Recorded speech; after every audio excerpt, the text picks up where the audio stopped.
오늘 말씀의 제목은 용서받을 수 없는 죄란 이라는 제목으로 말씀을 전하려고 합니다. 성경 말씀은 마태복음 12장 31절 한 절을 같이 봉독합니다. 시작.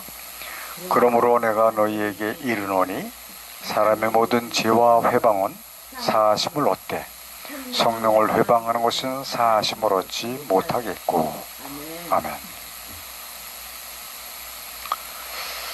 이제 2023년도 시작한 지가 말 그대로 엊그제 같은데 이제 바로 문 앞에 와 있습니다. 막바지에 와 있어요. 모든 국가와 모든 기업은 회계를 마무리해야 합니다. 회계가 아니라 회계입니다.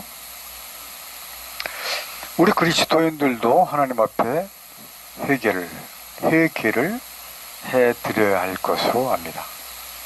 참으로 반성하고 이후로는 하나님을 더욱 영화롭게 해드리는 모든 성도가 되어야 될 줄로 믿습니다.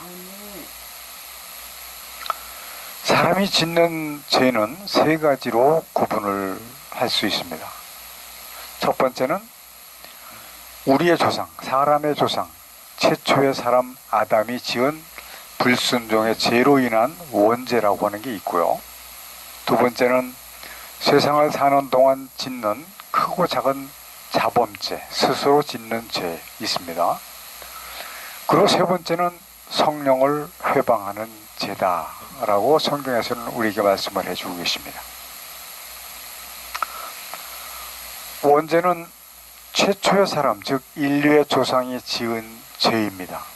이 죄를 하나님께서 물으시기 위해서, 도로 물리기 위해서 독생자 예수 그리스도를 희생 제물로 삼아 주셨어요. 그러므로 사람은 예수님을 자신의 구주로 받아들여야지만 그 원죄를 사함을 받게 되는 겁니다.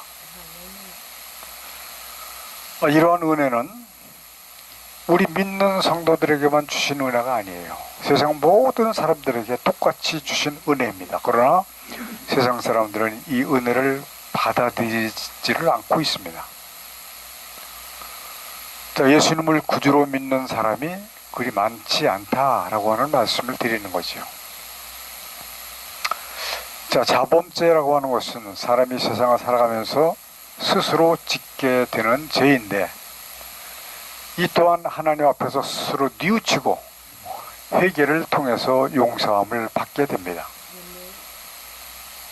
그런데 세 번째 성령을 회방하는 죄는 용서함을 받을 수가 없다라고 말씀을 하세요. 저는 오늘 이 설교를 여러분들에게 하기 위해서 다른 목사님들은 어떻게 말씀하시는가 인터넷을 탐색을 해봤습니다. 거의 비슷비슷하게 말씀을 하시기는 했지만 두 분의 말씀을 인용을 했습니다. 어떤 목사님은 생활 방식을 바꾸기 싫어서 예수 그리스도를 믿지 않기로 결심했다면 결국은 하나님께서 용서하시지 않는 죄를 짓게 될 것입니다. 사람들은 생활 방식에 위협이 되기 때문에 예수 그리스도를 거부합니다. 빛이 비추면 자기의 행위가 드러날 것을 알기 때문에 빛을 싫어하는 것입니다. 성령님이 하시는 일은 성도들로 하여금 믿지 않는 사람들에게 복음을 전파하게 하시는 것입니다. 요한복음 16장 8절 그가 와서 죄에 대하여 의에 대하여 심판에 대하여 세상을 책망하시리라. 달리 말하자면 성령님은 믿지 않는 사람을 정신 차리게 하시고 예수 그리스도의 필요성을 알려주십니다. 성령의 역사는 예수님의 구원의 지식을 알게 해 주십니다. 라고 인터넷에 올렸어요. 저는 이 말씀에 대해서 만일에 이분의 설교처럼 성령께서 친히 믿지 않는 사람들에게 관여를 하신다라고 할 것 같으면 이 세상에 한 사람도 믿지 않을 사람이 없어요. 모두 다 구원을 받을 수밖에 없는 상황이 될 겁니다. 자, 이 부분에 대해서는 소위 자유의지라고 하는 신학적 용어가 적용이 되어야 될 것으로 생각을 합니다. 왜냐하면 예수 그리스도를 믿는 것은 사람 개개인의 선택이기 때문에 그런 겁니다. 아무리 복음을 전해도 믿지 않는 사람들이 있어요. 거부하는 사람들이 있어요. 심하게 반박하는 사람들이 있습니다. 다만 복음을 전하는 자의 역할이 있어야 하는 것은 분명합니다. 그럼에도 불구하고 계속적으로 전도를 해야만 된다라고 하는 말씀이죠. 또 다른 어떤 목사님은 이렇게 말씀하십니다. 그리스도를 부인함으로 성령을 회방한다.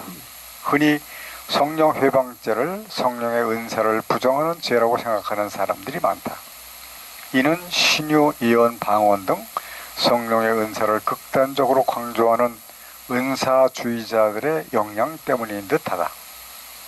그러나 성령 회방죄는 단지 성령의 은사에 국한된 단편적이고 지엽적인 것이 아닌 보다 본질적인 성부, 성자, 성령의 존재론에 관한 문제이다. 곧 성령과 동등하시며 그의 발출지인 성부, 성자, 그리스도를 부인함으로 유발되는 죄이다. 상당히 고차원적으로 표현하신 것 같아요. 성령 회방죄가 사함을 받지 못한다는 말은 신비주의자, 은사주의자가 말하듯 무슨 특별하고 기이한 죄에 그것에 따르는 심판을 말하는 것이 아닌 늘 우리가 알고 있듯 죽을 때까지 예수를 믿지 않으면 지옥에 간다라는 말과 다른 것이 아니다. 이 말씀은 첫 번째 인용한 그 목사님 말씀과 같은 내용이네요. 죽을 때까지 예수를 믿지 않으면 지옥에 간다. 이분 설교 말씀의 두 번째 제목은 성경을 왜곡, 가감함으로 성령을 회방. 성경 해석에 있어서도 동일하다. 성령의 영감으로 기록된 그리스도의 책 성경에서 글을 읽어낼 때, 그분을 읽어낼 때 성령이 그를 감동하신다. 만약 성경에서 다른 것을 읽어내면 성령이 회방을 받게 되는 것이다. 두 번째 목사님은 성경을 두 군데 인용을 하셨어요. 첫 번째 고린도후서 12장 4절 만일 누가 와서 가서 우리의 전파하지 아니한 다른 예수를 전파하거나 혹 너희의 받지 아니한 다른 영을 받게 하거나 혹 너희의 받지 아니한 다른 복음을 받게 할 때에는 너희가 잘 용납하는구나. 또 성경을 가감하거나 다른 그리스도를 전하여 성령의 구원 사역을 방해함으로 성령을 회방한다. 사도들이 그러한 자들에게 저주를 선포하고 생명나무와 거룩한 성의 참여함을 제하여 버린다고 한 것은 그것들이 모두 성령 회방죄에 해당되기 때문이다.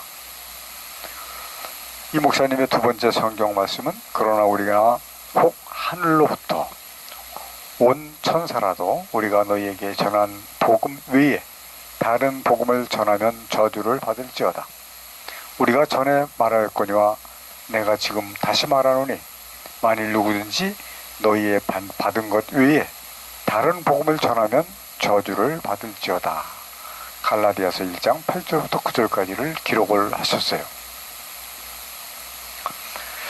자, 저는 여기서 단호하게 여러분들에게 말씀을 드리고자 합니다. 갈라디아서에 있는 이 말씀은 성경이 만들어지기 전, 성경에 오역이 없었을 때를 전제로 하신 말씀이에요.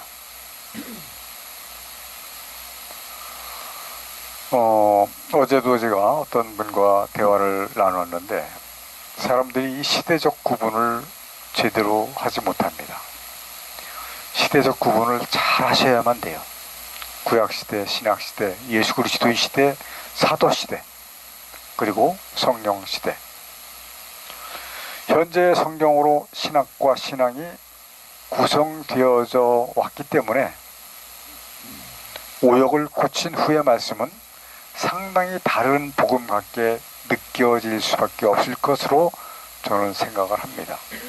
왜냐하면 수백 년 동안, 수천 년 동안 이 오역이 있는 그 성경을 가지고 신앙생활을 했고 하나님을 섬겨왔습니다. 잘못 섬긴 것들이 너무나도 많다고 하는 말씀이에요. 제가 설교를 하는 내용들은 성경의 오역을 고치고자 하는 그런 내용들을 설교하고 있기 때문에 아마 얼른 받아들이기가 쉽지 않은 내용들이 너무나도 많이 있을 겁니다. 아주머니 옛날 처음 복음을 들었을 때와 같이 받아들이셔야 됩니다. 그런데 문제는 뭐냐면 그냥 설컹설컹 읽고 그냥 설렁설렁 듣고 하는 경향이 너무나도 많다라고 하는 거예요. 자세히 듣고 자세히 보고 궁금한 거는 물어보시고 궁금한 거는 찾아보시고 이렇게 하셔야 돼요. 제발 모든 성도님들 이렇게 좀 하셨으면 좋겠어요. 두 번째 목사님의 성경 만일 누구든지 이것들 외에 더하면 하나님이 이 책에 기록된 재앙들을 그에게 더하실 터이요 만일 누구든지 이 책의 예언의 말씀에서 제하여 버리면 하나님이 이 책에 기록된 생명나무와 및 거룩한 성에 참여함을 제하여 버리시리라. 계시록 22장 18절부터 19절까지.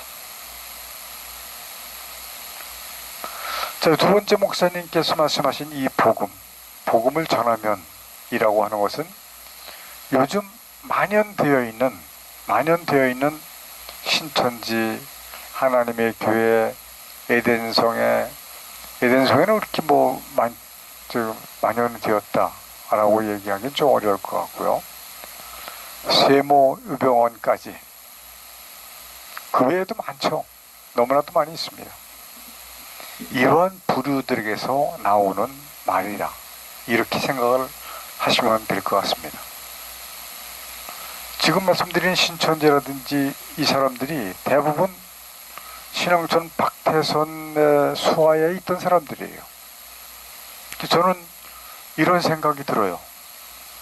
신앙촌에 있던 그 박태선이가 이단으로서 사람을 모이게 하는 그 공식을 혹시 가지고 있는 것이 아닌가? 라고 하는 생각을 합니다. 왜냐하면 그를 따르던 자들이 교회 집단을 만들어 놓으면 많은 사람들이 그리 몰려가기 때문에 그런 생각을 하게 된 거예요. 아무리 좋은 공식이 있다고 하더라도 저는 가지 않습니다. 이들은 성경을 전혀 다르게 말하는데도 불구하고 이들에게 넘어가고 있어요. 많은 그리스도인들이 많은 목사님들이 넘어가고 있습니다.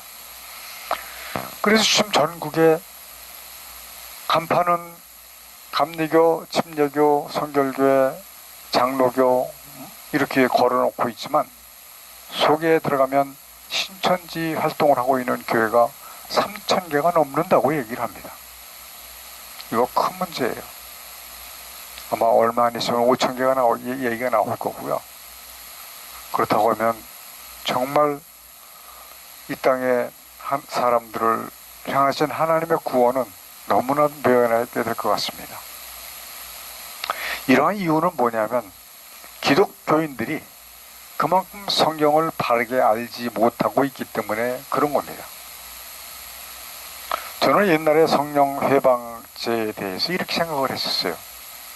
전도하는 것을 방해하거나 하나님에 대해서 거룩한 일을 하고자 하는데 못하게 하도록 방해를 하는 일 등이라고 생각을 했었습니다. 물론 이런 회방도 성령을 회방하는 죄가 맞죠. 그러나 오늘 제가 말씀을 드리고자 하는 이 말씀은 미처 지금까지 예상하지 못했던 중요한 성령 회방죄를 알려드리려고 하는 겁니다. 성경의 말씀을 기초로 해서 말씀을 드리고자 하니까 잘 듣고 이해를 해주시기 바랍니다. 한마디로 말한다면 하나님을 올바르게 알지 못하는 것이 죄이고 용서가 불가한 죄입니다. 근데 참 묘한 것은 하나님의 뜻을 올바르게 깨닫지 않은 상태에서는 하나님을 모르는 것이 죄가 된다고 하는 사실도 알 수가 없기 때문에 문제가 됩니다. 하나님을 알지 못하는 죄로 말하자면 사람으로서는 가장 큰 죄가 될 것입니다. 왜냐하면 해결을 할 수도 없는 죄, 만약에 해결을 한다고 해도 허상으로 해결을 하게 될 것이고, 이런 행위로는 전혀 용서를 받을 수가 없는 죄이기 때문에 그런 겁니다.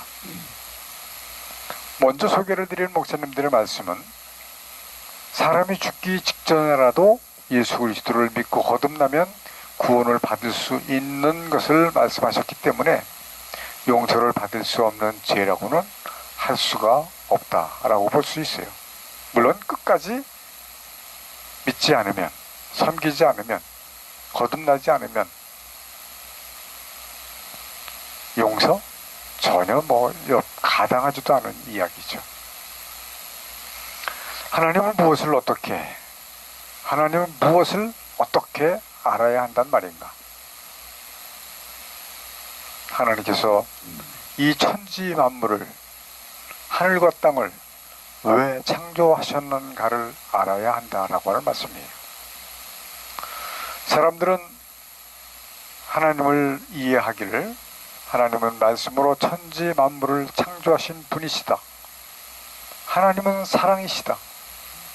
하나님은 인간을 사랑하신다. 하나님은 성도에게 복 주시기를 원하신다. 주로 이것만 이야기를 합니다.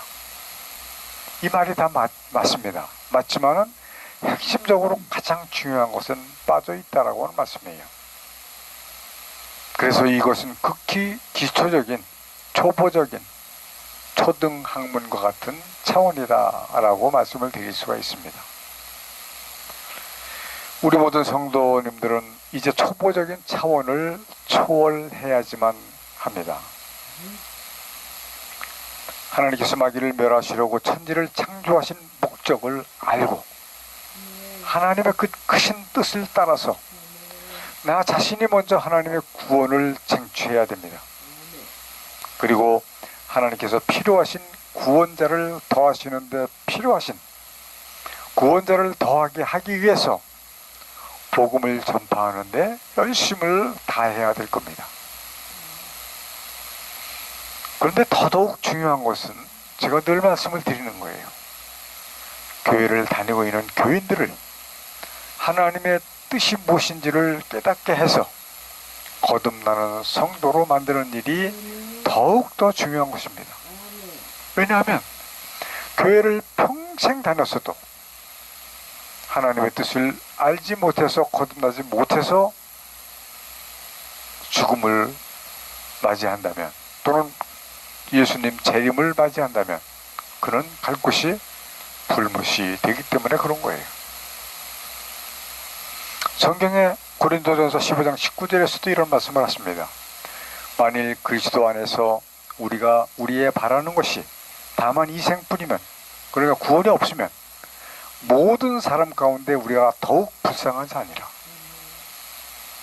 그렇습니까? 만일에 우리에게 구원이 없다면 세상에서 가장 불쌍한 자가 될 수밖에 없다, 이런 말씀이에요. 다른 복음이 아닌 진정한 하나님 구원의 복음으로 구원에 이르게 되시기를 간절히 축원을 드립니다. 기도하십시다. 거룩하신 하나님 아버지, 우리는 지금까지도 용서를 받을 수 없는 죄에 대해서 깊이 생각해 보지 못했습니다. 제대로 가르침을 받은 적도 없었습니다. 하나님께서 우리에게 주신 참 진리를 올바르게 깨달아 알게 하시니 감사합니다. 이 복음을 세상 만민에게 전하게 하여 주옵소서. 그래서 많은 생명 구원하여 하나님의 뜻이 이루어지는 날이 속히 임하게 하여 주시길 간절히 원하옵고 예수님의 이름으로 기도드리옵나이다. 아멘. 마귀를 감금해 오셨더니 이 땅에 하늘과 땅과 만물을 지으시고 그 가운데 하나님의 뜻을 이루시기 위해 인간을 도구로 쓰시는 하나님의 크신 은혜와 아담의 범죄로 사망 가운데 빠진 인간을 구원하시기 위해 대속제물로 보내신 독생자 예수 그리스도의 십자가에 실리신 보혈의 은혜와 마지막 심판을 위하여 구원받을 자를 더하시기 위해 복음을 전파하도록 우리와 함께 해주시도록 주께서 보내주신 성령님의 함께 하시는 은혜가 우리와 우리 함께 예배는 성도하는 성도들에게 충만히 임하여 주시기를 간절히 축원하옵나이다. 아멘.